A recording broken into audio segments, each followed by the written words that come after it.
Hi, this is Poonam Sharma and welcome to Sadbhavna news. जैसा कि आप और हम सभी जानते हैं, because of corona virus pandemic लगभग और रिपोर्ट्स भी बताती हैं कि लगभग 11.5 करोड़ नौकरियां गई हैं।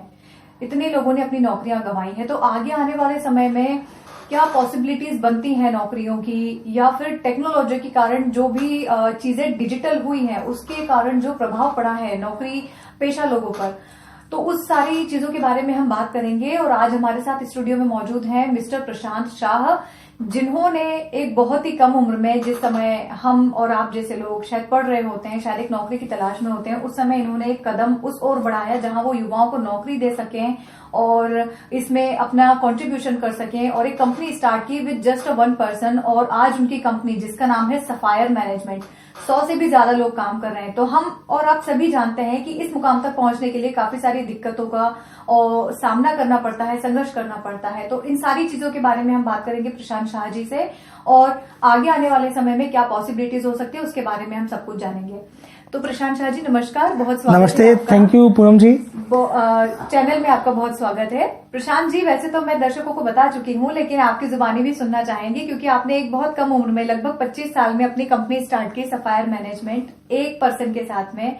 आपकी कंपनी पूरे इंडिया में वेल नोन है और पूरे पैन इंडिया में काम करती है, लगभग सभी टाइप के सेक्टर्स में काम करती है, और आज 100 लोगों से भी ज्यादा उसमें काम कर रहे हैं।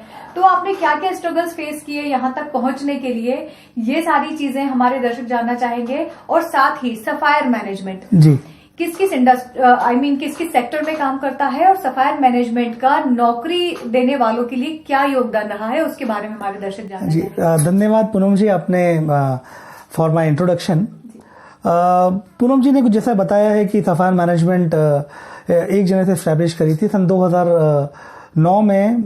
मेरे घर के नीचे ही एक छोटे से कमरे में, 50 फीट के कमरे में 2 कंप्यूटर के साथ मैंने सफायर मैनेजमेंट चालू करी थी, with the intention to serve the clients को अच्छी सेवा सर्विस देने के लिए, with the intention to provide a job to a job seekers और to the people who deserve certain position in various corporates. तो वहां से हमारा सफर शुरू हुआ अपने घर के नीचे से, फिर धीरे बढ़ते आज हमारे इंदौर में, बेंगलोर में और बॉम्बे में 3 ऑफिसेस है, और करीब 105 जने आज हम लोगों के साथ काम करते हैं।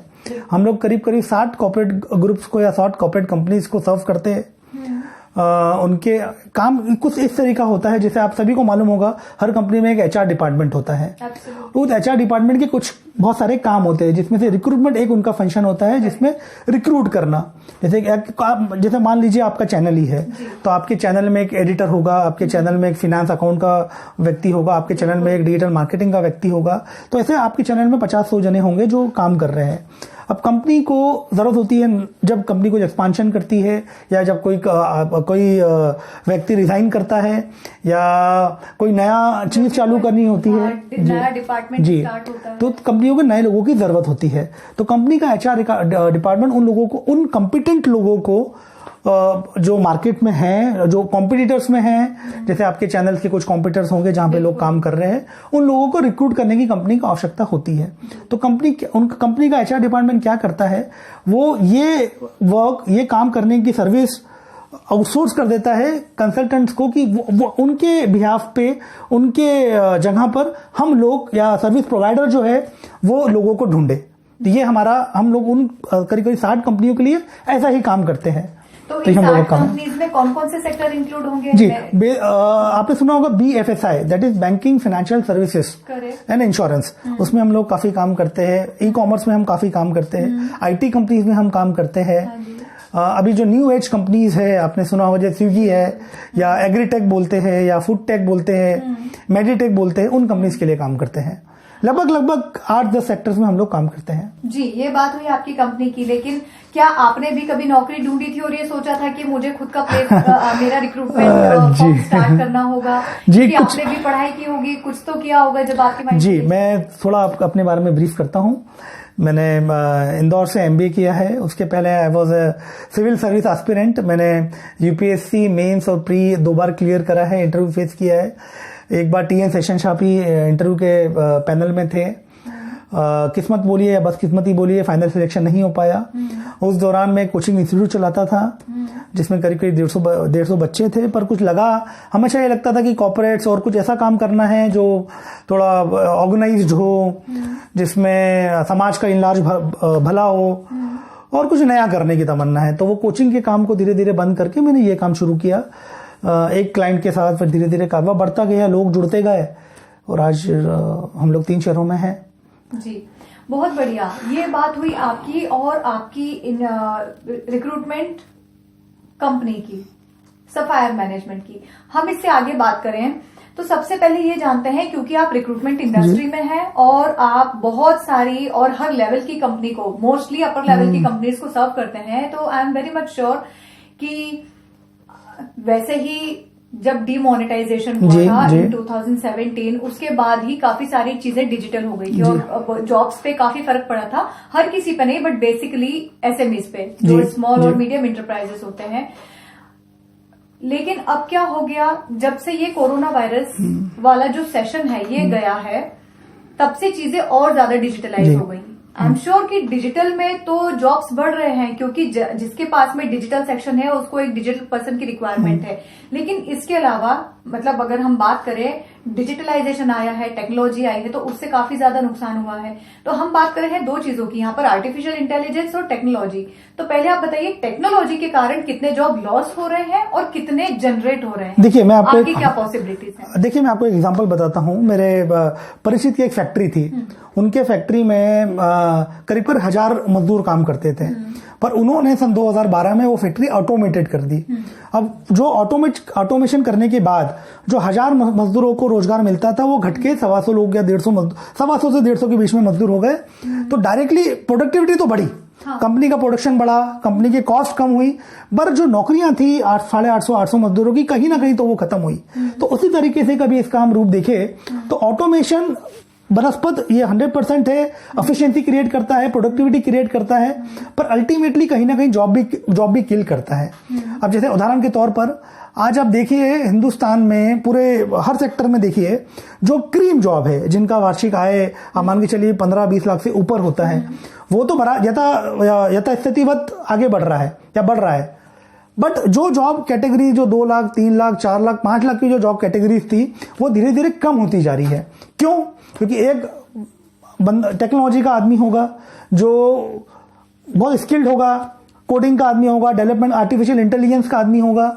ठीक है, आर्टिफिशियल इंटेलिजेंस क्या है और उससे क्या जॉब लॉस हो सकते हैं और सरकार को, समाज को क्या करना चाहिए, उसके बारे में आपको मैं थोड़ा विस्तार से समझाने की कोशिश करता हूं।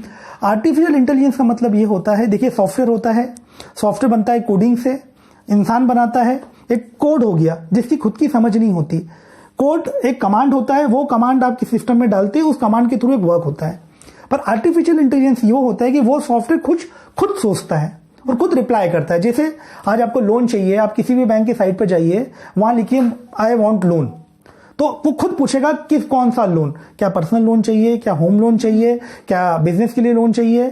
फिर आप बोलोगे बिजनेस के लिए लोन चाहिए, तो फिर वो आपसे खुद पूछेगा, आदमी नहीं पूछ रहा है, सिस्टम पूछ रहा है। ये कितने का चाहिए? 5 लाख का चाहिए, 10 लाख का चाहिए, 25 लाख का चाहिए, 1 करोड़ का चाहिए। ये this is what the artificial intelligence is. इससे क्या होता है? इससे ये होता है, आर्टिफिशियल इंटेलिजेंस से आपकी कंपनी अपने कॉस्ट ऑफ एक्विजिशन, जो भी हर इंडस्ट्री को क्लाइंट को एक्वायर करने का एक कॉस्ट होता है, एक पैसा लगता है, चाहे वो टेलीकॉम हो, चाहे वो इंश्योरेंस हो, चाहे वो ऑटोमोबाइल हो। जो कॉस्ट ऑफ एक्विजिशन तो कंपनीज की कम हो रही है, पर जो लोग कॉस्ट ऑफ एक्विजिशन के जॉब में या प्रोफाइल्स में इन्वॉल्व थे, उनकी आवश्यकता भी कम हो रही है। आप समझ रहे हैं? हाँ। तो वो जॉब कहीं ना कहीं तो लॉस हो रहे हैं। अब वो जॉब को सरकार या प्राइवेट इंडस्ट्रीज या समाज क्या तरीके से रिप्लेस करेगा, ये एक सोचनीय विषय है। जी, अभी आपने बोला कि जो एक अपर कैडर है 15-20 लाख से ऊपर वाला, उनकी जॉब तो एज इट इज बनी हुई है या उनके पास तो आगे भी ऑप्शंस हैं।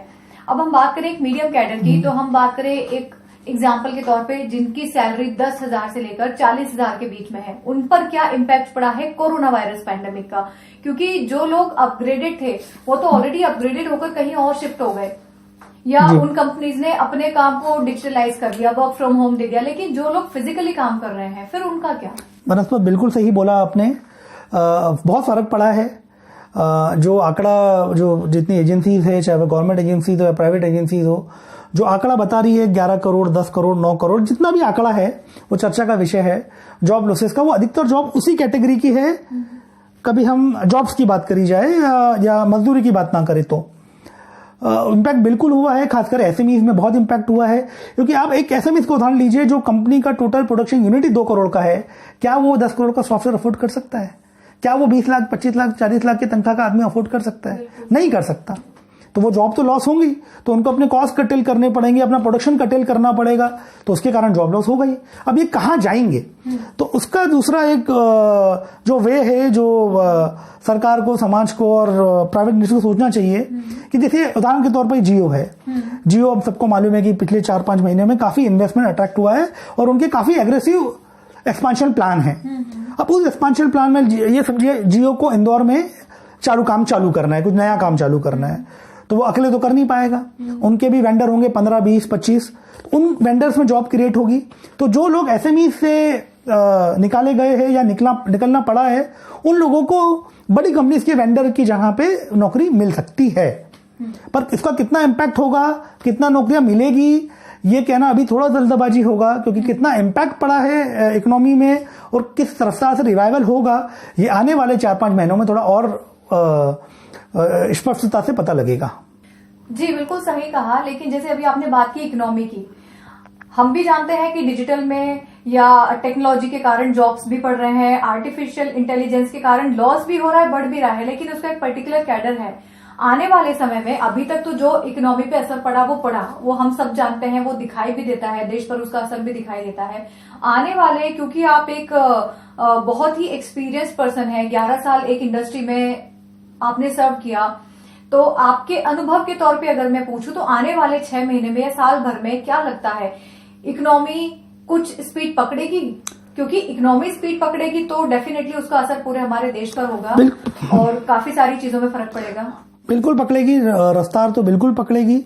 लोग जब घर से निकलेंगे, लोग घूमने जाएंगे, लोग गाड़ियां खरीदेंगे, लोग कपड़े खरीदेंगे, तो पूरा इंडस्ट्री में फर्क पड़ेगा। फैक्ट्रियां प्रोडक्शन बढ़ाएगी, फैक्ट्रियां प्रोडक्शन बढ़ाएगी तो ऑयल की खपत बढ़ेगी, नेचुरल गैस की खपत बढ़ेगी, इलेक्ट्रिसिटी की खपत बढ़ेगी। तो इकोनॉमी को रफ्तार पकड़ना तो बिल्कुल अब कितनी पकड़ेगी या कितनी जल्दी पकड़ेगी, ये एक सोचनीय विषय है या एक सोचने का सब्जेक्ट है। जहां तक कि नई नौकरी की सृजन होने की बात है या क्रिएट होने की बात है, तो बिल्कुल नई नौकरियां क्रिएट हो रही है, बट हमको नई नौकरी क्रिएट करने के साथ साथ लोगों को स्किल भी करना पड़ेगा। जैसे उदाहरण के तौर पर हम मध्य प्रदेश को देखते हैं। मध्य प्रदेश में आप पाएंगे कि अमूमन मध्य प्रदेश के अधिकतर डिस्ट्रिक्ट्स में जो राइटिंग स्किल्स होती है या जो कम्युनिकेशन स्किल्स होती है। मैं आपसे माफी चाहूंगी, आपको मैं इंटरप्ट कर रही हूँ, बट आपने मुझे बताया कि आपके 3 स्टेट्स में आपके ब्रांचेस हैं। आपने बताया बेंगलोर में, मुंबई में, इंदौर में। तो यहाँ पर हम 3 स्टेट्स को अगर कनेक्ट कर ले, तमिलनाडु, महाराष्ट्र और मध्य प्रदेश, कर्नाटका। हाँ, कर्नाटका। क्या डिफरेंस है तीनों लोकेशंस के मैन पावर में? जी, वैसे तो एजुकेशन वाइज तो डिफरेंस नहीं है, डिफरेंस है एटीट्यूड में। जैसे आप एक मुंबई के 22 साल या 23 साल या 24 साल के युवा की बात करी जाए, या बेंगलोर के 22-23 साल के युवा की बात करी जाए, तो उनका कमिटमेंट अपने प्रोफेशन के प्रति, अपने काम के प्रति थोड़ा सा ज्यादा मिलेगा आपको एक सामान्य युवा के इंदौर से, क्योंकि आवश्यकता ही विकास की, आविष्कार की जननी है। बॉम्बे में काम करना होता है, एक परिवार का एक आदमी कमा रहा है या पूरा परिवार चल, ऐसा होता नहीं है। तो हर आदमी परिवार का, चाहे वो महिला हो पुरुष हो, काम करता है। एक स्किल्स की जहां तक बात करी जाए तो कर्नाटक, या चाहे वो कर्नाटक हो, महाराष्ट्र या मध्य प्रदेश हो, आपको अमूमन एक जनरल बात करी जाए, एवरेज तौर पर आपको महाराष्ट्र में या कर्नाटका में राइटिंग स्किल्स, कम्युनिकेशन स्किल्स आपको मध्य प्रदेश की तुलना में काफी बेहतर मिलेगी। इसका शायद जो कारण हो सकता है, इसका एक्सपर्ट्स बताएंगे जो शिक्षा के क्षेत्र में है, जो प्राइमरी एजुकेशन है महाराष्ट्र की और कर्नाटका की काफी अच्छी दिखती है मध्य प्रदेश से। जी बहुत धन्यवाद प्रशांत जी, आपने नौकरी के क्षेत्र से जुड़ी हुई जितनी भी जरूरी जानकारियां थी आज के समय में, जो इफेक्ट्स हुए हैं, चाहे वो साइड इफेक्ट्स हो, चाहे वो अपकमिंग गुड इफेक्ट्स हो बिकॉज ऑफ कोरोना वायरस, वो आपने सारी चीजें हमारे दर्शकों को बताई। मैं एक आखिरी चीज आपसे बोलना चाहूंगी। आज का युवा हर तरफ ये देखने में आता है, बेरोजगारी है, डिप्रेशन में जा रहा है, नौकरी नहीं है, तो मैं जानती हूँ आप लोग सुन रहे हैं और आप ये देख भी रहे हैं कि नौकरियां निकल रही हैं, लेकिन आपका डिवोशन होना बहुत जरूरी है। तो आप आज के युवा को क्या संदेश देना चाहेंगे, जो नौकरी तलाश रहे हैं या जो ऑलरेडी कर रहे हैं, ताकि उन्हें फ्यूचर में कुछ ऐसे पॉजिटिव एनर्जी मिले, कुछ पॉजिटिव प्रेरणाएं मिले कि वो अपनी नौकरी अच्छे से कर सके और आगे भी खूब बढ़ सकें? जी पूनम जी, बहुत अच्छा क्वेश्चन है। मैं युवाओं को ये संदेश देना चाहूंगा, नौकरी सिर्फ एक कमाने का माध्यम नहीं है, वो आपकी आइडेंटिटी है। आप कहाँ काम करते हैं, आप क्या काम करते हैं, कैसे काम करते हैं, यह आपकी होने वाली पहचान है अगले आने वाले 30 सालों में या 35 सालों में। तो युवाओं से कहना चाहूंगा कि अपने काम को गंभीरता से ले, कमिटमेंट से ले, always learn new skills. New skill सीखिए। आजकल इतना एजुटेक कंपनीज है, इतने ऑनलाइन प्लेटफॉर्म में फ्री में नई चीजें सीखने की कोर्सेज है। आप वो कोर्सेज करिए, नई स्किल सीखिए और अपने आप को बेहतर करते जाइए। और हाँ, गंभीरता से लीजिए, अपने काम को गंभीरता से लीजिए। जी, बहुत धन्यवाद प्रशांत जी। तो दर्शकों, उम्मीद है कि जो भी बातें प्रशांत शाह जी से हमें सुनने को मिली है, जो भी जानकारी मिली है, तो जो युवा या जो भी पर्सन है जो नौकरी ढूंढ रहा है या जो ऑलरेडी कर रहा है, तो जो भी इंफॉर्मेशन आपको मिले है, I am very much hopeful कि वो आपके लिए बहुत काम आए, आप उससे कुछ सीख सकें, आप उससे कुछ ले सकें। और प्रशांत जी, आपसे फिर मुलाकात होगी, thank you very much, probably एक नए टॉपिक के साथ में। Till then thank you, and आप देखते रहिए सद्भावना न्यूज।